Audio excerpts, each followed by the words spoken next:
How are you today? I'm good, how are you? Yeah, I'm excellent, thank you. Excellent. I really enjoyed the movie. I thought it was brilliant. Oh, that's good. Really That's good. lucky. Yeah. I'm wondering how you're feeling third time around. Is it just normal life for you now, working on a Twilight film? No, I mean, it never really is. Luckily, it's a new director every time. So it kind of feels, it really feels like I'm doing a totally separate movie. And all the directors have been completely different, and they've all been very imposing on the whole crew and everything. So it's a completely different tone every time.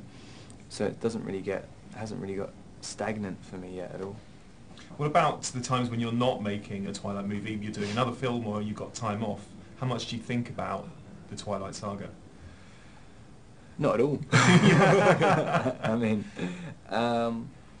It's fun.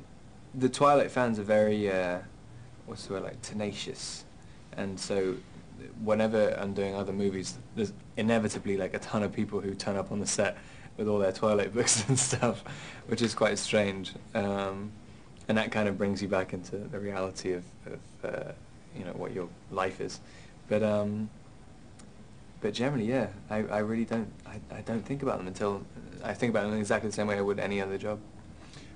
It's a lot of very real stuff going on in Eclipse. I think that's part of the reason why I really liked it, actually. You know, you can have the fantasy element of werewolves and vampires, but at the heart of it, very realistic and very genuine emotions going on in there. For example, I particularly like the relationship you have in this with Bella's dad. You know, it's the classic dad who doesn't like the boyfriend, isn't it? Yeah, tell me about filming some of those scenes with, it's Billy, isn't it, who's the actor? Yeah, I mean, he's really good anyway, but it's kind of easy to do stuff with him. But I mean, I guess everything is easier in this one because since their relationship, Bella and Edward's relationship, is more solid, then he doesn't have to constantly, it's not so extreme all the time. And so, whereas in the earlier movies, Edward's relationship with her dad, it's like, oh, I've got to make him like me, otherwise she'll leave him and I have nothing to live for. This time it's just kind of become, oh, my girlfriend's dad doesn't like me, and it's kind of fairly amusing to me. So it's kind of, everything seems more human and more, I think, more accessible in this one. What scenes are you particularly proud of that you want to flag up to people who are going to go and see the movie? I don't know, I haven't seen it. So if you remember from filming them, I mean, you looked at the dailies and you must have thought, you know what, when this is finished, this is going to look awesome. I mean, there's a scene after Bella has kissed Jacob and she comes back to, I guess, show remorse afterwards. And I really like doing that scene when we shot it, because it just seems so sort of different. I think it's Edward's one true sort of heroic moment, because for anyone to just be understanding of that, and in such a wholly committed way, it's not like, yeah, I understand. Like, I mean, you can tell that he's not going to bring it up as an argument or anything afterwards. Completely gets where Bella's coming from, and I thought it was quite a good moment. I like the scenes that bookend the movie as well, very romantic scenes in a field. Mm-hmm. Which, although I was reading about it, and I was reading how the field kind of had to be created, and I think 75,000 flowers. I know, it's completely fake. All the flowers are fake. It's very beautiful to watch, very tender to watch as well. It's nice, and it's nice that every time me and Kristen had to do any kind of couple scenes before, there was always something fraught about them. There's always something like standing in the way. And in Eclipse, it's just everything seems easier at the beginning, and so they're kind of a normal couple for a bit, which is, obviously much easier to relate to. How are you with the action scenes? Because they're really, amped up in this one, aren't they? Big fighting scenes. Yeah, I mean, it was fun. I mean, I like doing it's cut down to almost nothing, I think, in the movie. I was talking to Peter Facinelli about it, but we did like 2 days doing this practice fight with each other, which was really funny, and we were doing all this improvisation and stuff. I don't think any of it's in the movie, but Peter's very, very funny, and it's very funny to do fight stuff with him. With the big fight with Bryce Dallas Howard at the end. Yeah, that's great.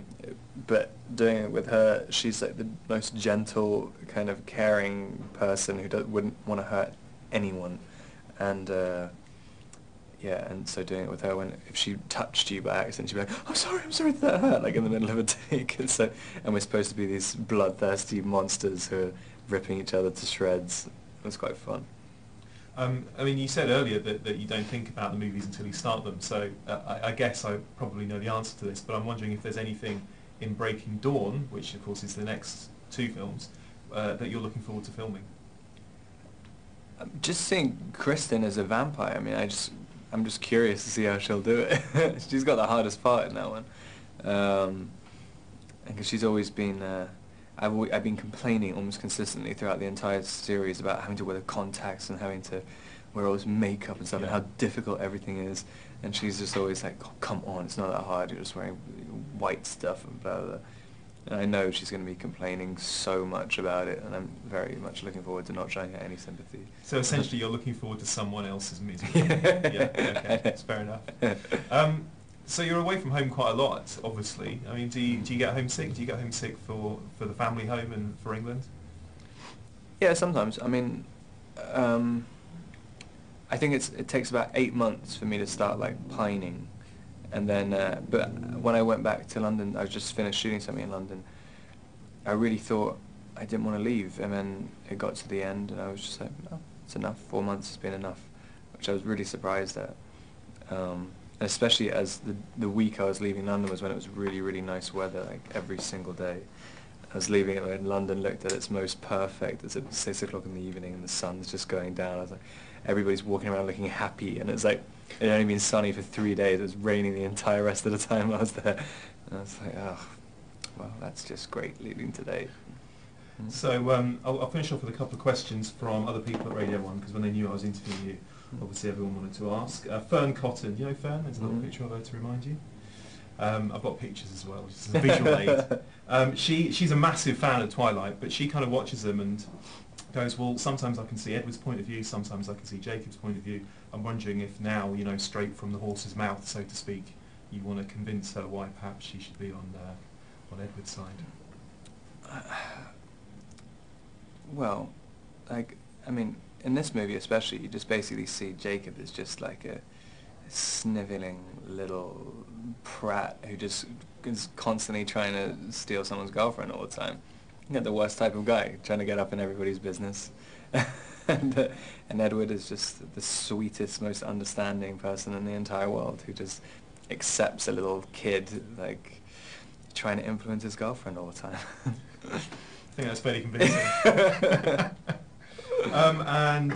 Scott Mills. There's a picture of Scott there. You know Scott? He's on Radio 1. I know his name. I've never seen his face before. Yeah, there you go. Really now he said in the last 30 seconds, he does a quiz called What's Occurring. He said in the last 30 seconds of the interview, can you do a little test on Rob and see how many women's names he can think of in 30 seconds? Okay, that's so dangerous. So dangerous? Why? Because well, in case you forget someone who, you know, oh my god, I forgot my own mother's name. Okay. So should I time you for 30 seconds? Okay. Okay, we'll start now. Claire, Violet, Elizabeth, Victoria, Jessie, Jenny, Matilda, Michaela, Makita, Frankie, Jamie. I'm just doing guys' names now. 10 seconds to go. Lilibet, Benyana, Violetta. And we're up. Wow, Lilibet, I like that. Lilibet, Benyana. I should have just invented words. Are these names from Bellamy or something? Are they? They sounded like character names from a French novel. I just keep coming.